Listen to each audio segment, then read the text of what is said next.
Estrogen does not accumulate over time. The almost non-existent blood level of estrogen in a woman who's been using a local vaginal estrogen for 2 years is the same as the woman who's been using it for 20 years. Many women, though, use vaginal estrogen for non-sexual benefits, such as preventing recurrent urinary tract infections or reducing or even eliminating that urinary urgency, that gotta-go feeling. Other postmenopause women experience chronic itching and irritation from vulvar dryness, and they're just far more comfortable using a local vaginal estrogen. There is no downside other than the expense and the inconvenience. But from a medical point of view, in spite of what the product label says, there is no medical risk, zero.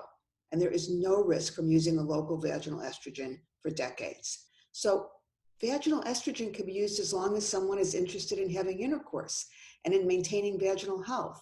In other words, until death.